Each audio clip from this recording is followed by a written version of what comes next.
ओम नमः शिवाय। सभी भक्तों को जय श्री राम। यदि आप भैरव देव की सिद्धि करना चाहते हैं, बटुक भैरव की सिद्धि करना चाहते हैं, तो एक बड़ी पावरफुल साधना मैं आपको बता दे रहा हूं। काफी समय से इस विषय में मेरे पास कमेंट्स आ रही थी, मैसेज आ रहे थे, गुरुजी हमें कोई बटुक भैरव की साधना बता दीजिए, कोई सफल साधना बता दीजिए। तो मैं आज आपको एक सफल साधना बता रहा हूं। लेकिन मैं आपको एक बात बता रहा हूं कि यह जो साधना है, यह साधना आप दिवाली के दिन रात्रि में कर सकते हैं, या फिर दिवाली की रात्रि में नहीं कर सकते तो फिर आप इस साधना को अन्य किसी भी महीने में आप इसको कर सकते हैं। किस तरीके से कर सकते हैं, किस समय कर सकते हैं, वो मैं सभी मैं आपको बता रहा हूं। इसके लिए आपको किसी भी शुक्ल पक्ष के रविवार से आप इस साधना को प्रारंभ कर सकते हैं। यदि आपका किसी महीने में रविवार को अष्टमी पड़ रही है, शुक्ल पक्ष की अष्टमी, यदि आपको किसी शुक्ल पक्ष के रविवार में अष्टमी पड़ रही है, तो उस दिन तो यह साधना अति उत्तम होती है। लेकिन अगर आप इसको एक्स्ट्रा समय में करेंगे तो 11 दिन करनी पड़ेगी, और यदि दिवाली की रात्रि में करेंगे तो केवल और केवल एक रात में आप इसको सिद्ध कर सकते हैं। केवल और केवल एक रात्रि में यह सिद्ध हो जाएगी। और तकरीबन सिर्फ 2-2.5 घंटे की यह साधना है। 2 से 2.5 घंटे इसे साधना में आपको लगेंगे। टोटल पूरी क्रिया करने में मुश्किल से 2 घंटे या 2.5 घंटे आपको लगने हैं। यह साधना आपकी सफल हो जाएगी, यह साधना आपकी सिद्ध हो जाएगी दिवाली या होली की रात्रि में। और यदि होली दिवाली की रात्रि में नहीं कर सकते तो किसी भी महीने के शुक्ल पक्ष के रविवार में इसको प्रारंभ कर दें। कंटिन्यू 11 दिन तक यह साधना चलेगी। किस तरीके से चलेगी, क्या क्या करना पड़ेगा, ये आप सभी आप जान लीजिए। इसके लिए आपको करना क्या है, आपको दिवाली की रात्रि में, या फिर आप जिस दिन से आप इस साधना को प्रारंभ कर रहे हैं, किसी भी महीने के शुक्ल पक्ष के रविवार से, तो उस दिन आपसे करना क्या है, आप पहले शाम को नहा धोकर फ्रेश हो जाइए। आपने काले रंग का कंबल बिछा लेना है।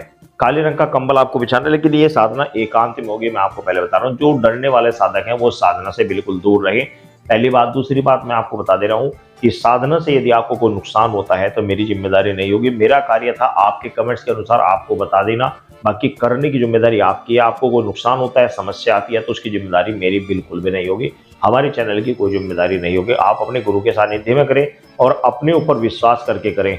यदि आप डरते नहीं हैं तो साधना को करें, यदि डरते हैं तो साधना बिल्कुल भी ना करें। क्योंकि इसमें मैं आपको एक बात बता रहा हूं कि इसमें जब भैरव देव दिखाई देते हैं तो उनके बाल बिखरे हुए होते हैं, बाल बिखरे रहते हैं, और उनके जो होठ है ये बड़े बड़े लाल रंग के दिखाई देते हैं। तो बिखरे हुए बाल आपको दिखाई देते हैं, जिसको देखकर आप भूत भी बता सकते हैं, आप उसको चुड़ैल भी बता सकते हैं, लेकिन वास्तव में भैरव बाबा होते हैं।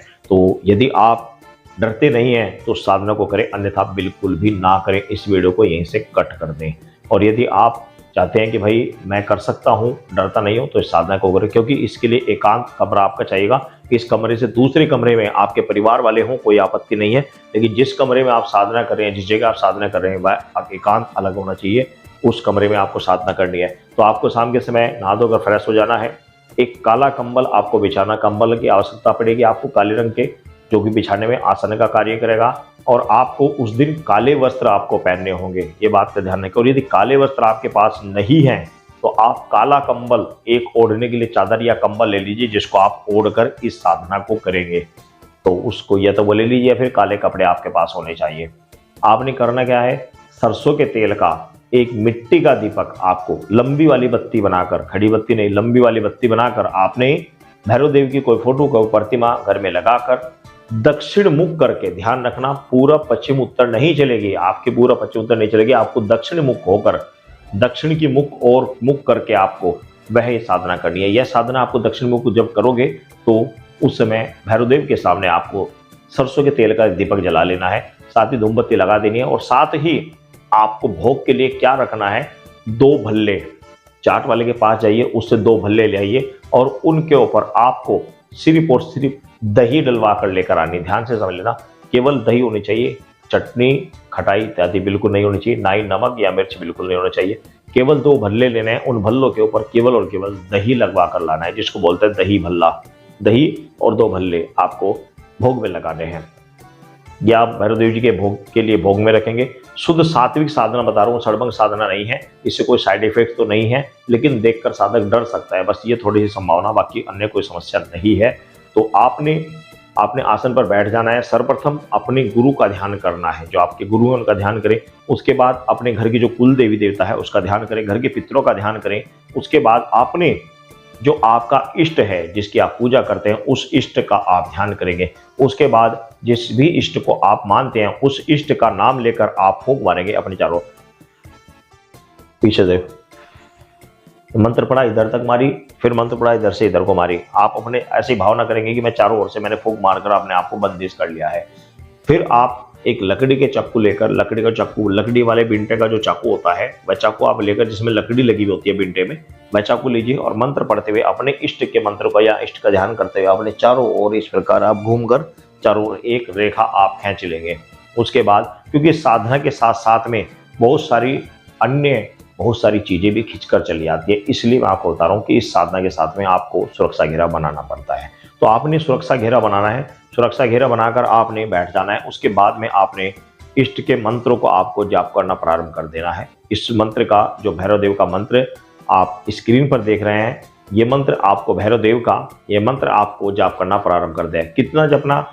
दिवाली की रात्रि में आपने इसकी 21 माला जाप करनी है। और यदि दिवाली की रात्रि में नहीं कर रहे हैं और एक्स्ट्रा दिन में कर रहे हैं तो आपको भैरव बाबा के इस मंत्र को आपको सिर्फ और सिर्फ 11 माला जाप करनी है। लेकिन वह साधना 11 दिन तक चलेगी। दिवाली की रात्रि में सिर्फ एक ही दिन में साधना होगी, एक ही रात्रि में होगी, लेकिन उस दिन 21 माला मंत्र जाप करना होगा बस। उसके बाद में जब माला आपकी पूरी हो जाए, बाबा भैरव देव को, बाटुक भैरव को आप भल्ले का भोग लगाइए, उनको भल्ले का भोग दीजिए कि प्रभु आप ये भोग प्रसाद स्वीकार करें। साथ ही उनसे सिद्धि के प्राप्ति के लिए उनसे प्रार्थना करें। एक बात मैं आपको बता दे रहा हूं कि जब आप ये भोग प्रसाद लगा लेंगे या फिर आप कंटिन्यू 11 दिन की साधना करें, तब तो आपको 11 दिन की जब साधना करेंगे तो हर रोज भोग लगाना है, इस चीज का ध्यान रखें। और दिवाली में यदि करेंगे तो सिर्फ एक ही दिन भोग लगाना है। इस चीज को आप अच्छी प्रकार से समझ लीजिए। फिर आप कमेंट्स करते हैं, फिर मुझे बार बार सभी कमेंट्स को जवाब नहीं दे पाता, बहुत सारे कमेंट्स आते हैं। तो आपने ये जो भोग लगाया है, ये भोग बाद में उठाकर, आप समझिए, बाद में उठाकर आपको कुत्ते को देकर आना है। ध्यान से समझ लेना, ये भोग उठाकर आपको कुत्ते को देकर आना। यदि आप किसी भी महीने के शुक्ल पक्ष के रविवार से कर रहे हैं तो भी हर रोज सुबह के समय आपको उठाकर कुत्ते को देकर आना। इसी प्रकार दिवाली की रात्रि में कर रहे हैं तो रात्रि में नहीं, सुबह के समय उठाकर उस भोग को कुत्ते को देकर के आना, खुद नहीं खाना, कुत्ते को देकर आना है। ये तो हो गया नियम। अब आपको ध्यान से समझ लें, दिवाली की रात्रि में जब आपने 21 माला जाप कर लिया तो उसके बाद कम से कम 108 बार आपको हवन करना है। 108 बार आपको आहुति देकर हवन करना है उसी रात्रि में। या फिर आपने जो 11 दिन साधना की है, शुक्ल पक्ष के किसी भी रविवार से साधना की है, उसमें आपको 11 दिन पूर्ण होने के बाद 12वें दिन सुबह के समय आपको पुनः हवन करना है। 108 मंत्रों से आपको हवन करना है। हवन करने के बाद में यह मंत्र आपका सिद्ध हो जाएगा।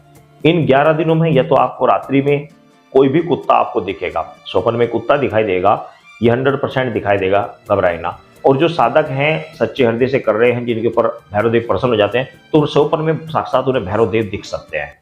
घबराए ना बिल्कुल भी, डरे ना बिल्कुल भी। जब दिखें तो उनसे वार्तालाप करें, उनसे वचन लें, वो आपसे कुछ वचन लेंगे, आप उनसे कोई वचन लेंगे। घबराए नहीं, जो भी बात होगी पूर्ण रूप से समर्पण होकर, भैरव देव के समर्पण होकर साधना को करना चाहिए। ऐसे नहीं कि साधना तो प्रारंभ कर लिए लेकिन बाद में आप बीच बीच में मन कभी उधर भाग रहा है, कभी भाग रहा है, कभी सोचते हैं कि उसकी साधना कर लूं, कभी सोचता हूं उसकी साधना कर लूं, इसलिए साधना सफल नहीं हो पाती।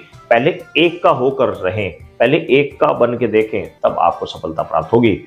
और इसी प्रकार दिवाली की रात्रि में आपको उस दौरान तो कोई विशेष अनुभव नहीं होगा। ऐसा हो सकता है कि आपको ऐसा महसूस दे दिवाली के दौरान कि आपको मेरे पीछे कोई कुत्ता खड़ा है पूजा के दौरान, या फिर आपको जिस समय आप साधना करें, 21 माला का मंत्र जाप करें, आपको लगेगा मेरे दाएं बाएं कोई खड़ा है। लेकिन घबराए ना, मंत्रों को जाप करते रहे।